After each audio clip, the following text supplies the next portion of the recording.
दहीहंडी समन्वय समितीच्या वतीने आम्ही सर्वजण एक शिष्टमंडळ 16 जुलैला पर्यटन मंत्री आदरणीय आदित्य ठाकरेजींना एक निवेदन देऊन माननीय मुख्यमंत्री समवेत एक बैठक व्हावी म्हणून आम्ही विनंती केली होती।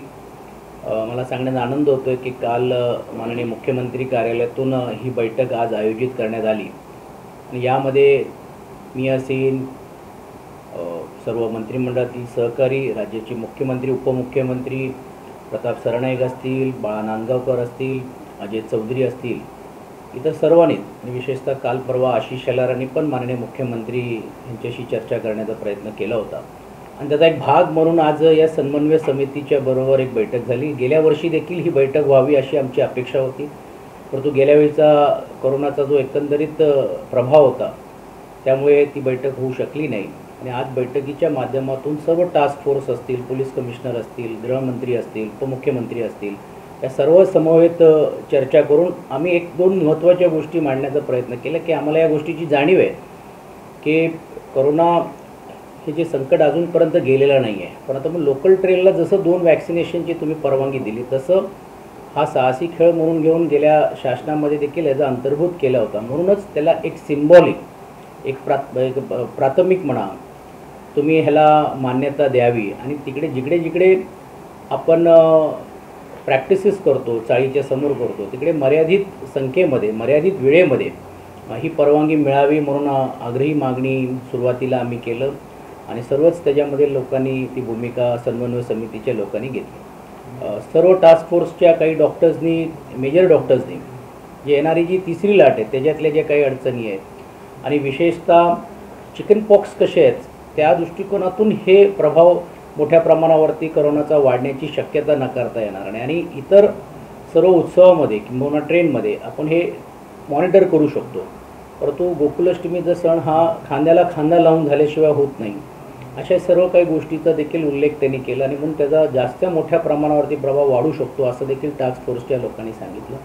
त्याच्यावर पण आम्ही अनेक काही आमची प्रतिक्रिया देण्याची भूमिका आपण घेतली आणि हा एक जागतिक स्तरावरती हा उत्सव आहे, हा उत्सवाची संस्कृती टिकावी आणि मग जसं गणेश उत्सवासाठी आपण एक SOPs तयार केले त्याच धर्तीवरती पण देखील याला करता येईल का असं ज्यावेळी आम्ही आवाहन केलं तर ह्या सर्व टास्क फोर्स आणि त्याच्या झाल्यानंतर उपमुख्यमंत्री असेल किंवा मुख्यमंत्रींनी विशेषतः आम्हाला सर्वांना समजवण्याची भूमिका घेतली की हे का आपण अशी परवानगी देऊ शकत नाही, कारण अनेक सण होऊन गेलेत आणि एकदा आपण ही परवानगी अशी दिली आणि त्याचा जर प्रभाव वाढला तर त्यात मोठ्या प्रमाणावरती गाळबोट या उत्सव आणि या संस्कृतीवरती लागता कामा नये आणि त्यांनी आवाहन केलं की यावेळी तुमची इच्छा जरी असली किंवा तुमचं म्हणणं जरी असलं तरी देखील या उत्सवाला सरसकट परवानगी देता येणार नाही, कारण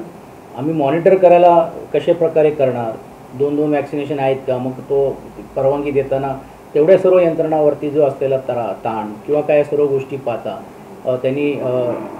मी असं म्हणणार नाही नकारात्मक पण सकारात्मक करत असताना आव्हान त्यांनी आम्हा सर्वांना करण्याचं काम केलं आणि म्हणून यावर्षी आयोजक म्हणून घेऊन परवानगीत नसल्यामुळे हा आयोजन काय आम्ही न करण्याची भूमिका आम्ही घेणार आहोत। समन्वय समितीच्या वतीने देखील त्या सर्व लोकांना देखील आम्ही सर्वांच्या वतीने शेवटी आम्ही आवाहन केलं की राज्य शासनाचा जो आव्हान आहे आणि हे आव्हान फक्त या उत्सवापुरता नाही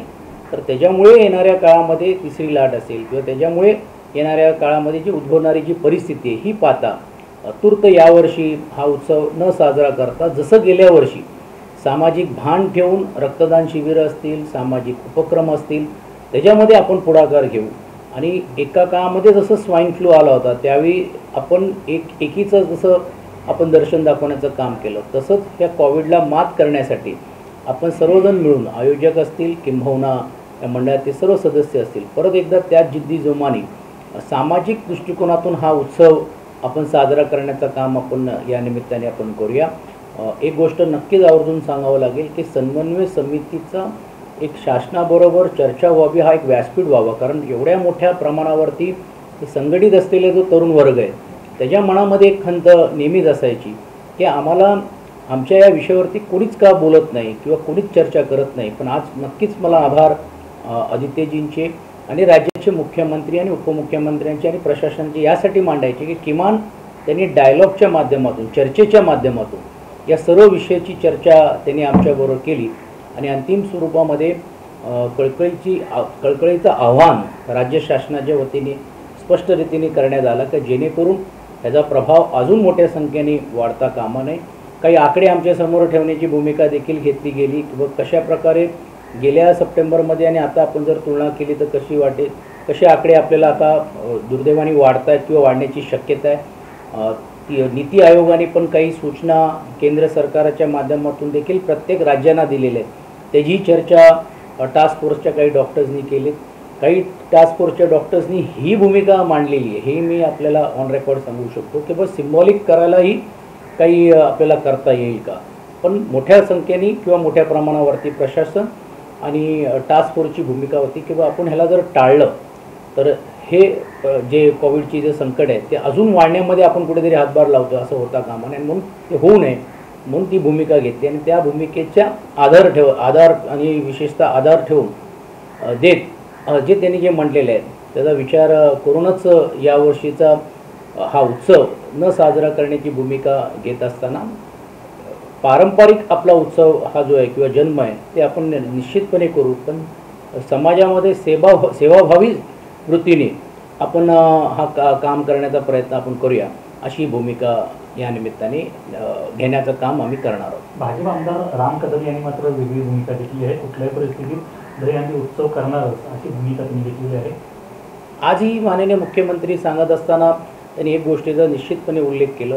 की अनेक वेळा आम्ही काही निर्णय घेत असताना काही लोक सांगतात आंदोलन करू, काही लोक सांगतात आम्ही असं करू तसं करू. तर हे सर्व तुम्ही करोनाच्या विरुद्ध का करत नाही, त्यांनाही घालवा ना आंदोलन करून जर जात असेल तर, असंही त्यांनी सांगितलं. आणि मला वाटते तोच उत्तर राम कदमला नक्की लागू होईल की बाबा आपण ज्यावेळी काही भूमिका आपण घेतो आहे ठीक आहे. त्यांनी त्यांचा उत्सव हा गेल्या वेळी पण देखील आपल्याला आठवत असेल की स्वाईन फ्लू तर आम्ही सर्वांनीच सामाजिक दृष्टिकोनातून भावना घेत असताना तो रद्द केला होता आणि त्यावेळीच त्यांनी देखील ती भूमिका घेतली आणि नंतर त्यांना बंद करावं लागलं त्या काळातले नेत्यांनी त्यांना आदेश दिल्यानंतर. तर मला वाटते आपण समाजामध्ये ज्यावेळी काम करत असतो शेवटी आपली बांधिलकी हा उत्सवावरती असण्यापेक्षा देखील समाजावरती पण आहे. ह्याचा बोध मला वाटते त्यांनी घ्यायला पाहिजे अशी भूमिका. आणि त्यांनी जर उद्या काय केलं तर तो काय वैयक्तिक त्यांचा तो अधिकार आहे किंवा निर्णय, पण प्रशासन म्हणून म्हणा किंवा शासन म्हणून म्हणा ज्यावेळी त्यांनी आवाहन केल्यानंतर ही भूमिका आम्ही तरी घेतो आहे. कोणी जर त्या भूमिकेच्या विरुद्ध जाण्याचा प्रयत्न केला तर कायदा सुव्यवस्था आहे आणि ते बिघडू नये एवढंच या निमित्ताने त्यांना म्हणणं आहे. मनसेचे बाळा नांदगावकर या बैठकीला उपस्थित होते, त्यांची काय भूमिका आहे? कारण का त्यांची इतर जे कार्यकर्ते आहेत ते दहीहंडीसाठी आग्रही आहेत. हो नक्कीच तेही त्याच्यामध्ये होते आणि त्यांनी तसं तुम्ही जसं म्हणलं प्रमाणे की आम्ही जसं सुचवलं त्याप्रमाणे त्यांनी आग्रह केलं की बाबा ह्याच्यामध्ये प्राथमिक सिम्बॉलिक ज्याला आपण म्हणतो की बाबा एक हा उत्सव आणि संस्कृती जतन करण्यासाठी तुम्ही परवानगी द्या अशी देखील त्यांची आग्रही भूमिका होती. पण शेवटी आपण ज्यावेळी जसं आम्ही सांगितलं की बाबा ज्यावेळी हे सर्व विषयाची चर्चा केल्यानंतर सर्व गोष्टी शासनाकडनं प्रशासनकडनं आणि विशेषतः म्हणजे मी आवर्जून सांगेन की प्रशासन आणि शासनाच्या पेक्षा टास्क फोर्स, कारण हा शेवटी ही लढाई ही आरोग्याच्या संबंधित आहेत किंवा आरोग्यावरती परिणाम होणारही आहेत, ते बघितल्यानंतर मला वाटते ही भूमिका आम्ही घेतलेली आहे किंवा वैयक्तिक आम्ही घेतलेली आहे. आता ह्याच्यामध्ये परत कोण वेगवेगळी भूमिका घेणार त्याच्याबद्दल मी इकडे आज बोलू इच्छिणार नाही, पण कारण प्रत्येकाला राजकीय दृष्टिकोनातून सामाजिक दृष्टिकोनातून तो त्यांचा अधिकार आहे. पण एक आव्हान जे राज्य सरकारने केलेलं आहे त्या आव्हानाला प्रतिसाद देत असताना निश्चितपणे या सर्व बाळगोपाळांनी आणि विशेषतः मंडळांनी शासनाच्या या निर्णयाच्या अधीन राहून सकारात्मक भूमिका घेऊन यावेळी सामाजिक दृष्टिकोनातून हा उत्सव साजरा करावा असं आम्ही या निमित्ताने आवाहन करतो. या बैठकीला विरोधी पक्ष भाजपला आमंत्रण होतं का आणि त्यांच्याकडून कोणी या बैठकीत सहभागी? काल माझ्या माहितीप्रमाणे मुख्यमंत्री कार्यालयातून आशिष शेलारजी त्यांनी मुख्यमंत्र्यांशी चर्चा केली होती म्हणून त्यांना निमंत्रित दिलं होतं असं माझं म्हणणं आहे, असं माझी माहिती आहे. पण आज कोणी नव्हता त्याच्यामध्ये. आता ते का आले नाही किंवा काय आले नाही माहीत नाही, पण समन्वय समितीच्या माध्यमातून तेही त्यांच्याकडे गेले होते. ते आणि आम्ही काल रात्री नेमकं आपण समन्वय समिती म्हणून काय भूमिका घ्यायला पाहिजे आपण बोलणार होतो, पण काय त्यांचा काय फोन आला नाही. आज मात्र ते कोणी नव्हतं. खरं तर आपण बघितलं असेल की या अगोदर देखील ज्या नेत्यांना आज भारतीय जनता पार्टी घेऊन करतायत, काँग्रेस पक्षाने देखील तो प्रयोग करून करण्याचा प्रयत्न त्या काळामध्ये देखील केला गेला होता. मी त्याचे आकडे, त्याचे निर्णय किंवा त्याचे जे असलेला जो विजयाला किती मतं मिळाले नाही मिळाले हे तुम्ही त्या भागामध्ये जिकडे जिकडे त्यांचे दौरे झाले ते पाहता येते. आणि विशेषतः शिवसेनेच्या विरुद्ध कोणी जरी आला तरी देखील जसं मी सांगितल्याप्रमाणे या अगोदर देखील मी वेळोवेळी बोलत आलो की हे मनातला पक्ष आहे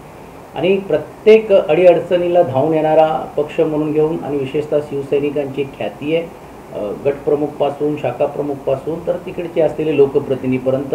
हा पोचलेला मुंबई शहरातला हा पक्ष आहे. आणि त्यामुळे असे अनेक लोक येतील जातील करतील, पण मला वाटत नाही की त्याच्यामध्ये काय मोठ्या प्रमाणावरती फरक पडेल. तुम्ही जसं सांगितलं की आमची भूमिका मवाळ झालेली आहे, आम्ही काम करणार आहोत कारण शेवटी लोकांनी आम्हाला सत्ता दिली आहे आणि सत्ता ही फक्त महानगरपालिकेपुरता आम्हाला मिळालेली नाही आहे, तर सत्ता ही आता राज्याची पण मिळाली. आणि म्हणून पहिल्यांदा तुम्ही बघता की मुंबई शहरातला मुख्यमंत्री आदरणीय उद्धवजींच्या माध्यमातून आपल्याला लाभल्यानंतर मुंबईमध्ये जेवढं इन्फ्रास्ट्रक्चरची कामं आज चाललेली आहे किंवा होत आहेत आणि ज्याला गती मिळत आहे आणि त्याला ज्या पद्धतीने मॉनिटर केलं जातं आहे हे मला वाटते कौतुकास्पद आहे. आणि हे सर्व बघितल्यानंतर मुंबईतली जनता ही निश्चितपणे यावेळी पक्ष विचार अमकं न करता काम करणाऱ्या लोकांच्या मागे उभे आहेत हे आपल्याला या येणाऱ्या काळामध्ये चित्र दिसेल. मी तर आत्ता अजून अनेक वेळा काही वेगवेगळी समाजातली लोकं होती जे कधी आमच्याबरोबर येत नव्हती, आज त्यांनाही जर खाजगीत जर आपण विचारलं तर त्यावेळी अत्यंत चांगल्या रीतीने काम जे महानगरपालिकेने शिवसेनेच्या नेतृत्वाखाली केलेलं आहे या कोविडमध्ये,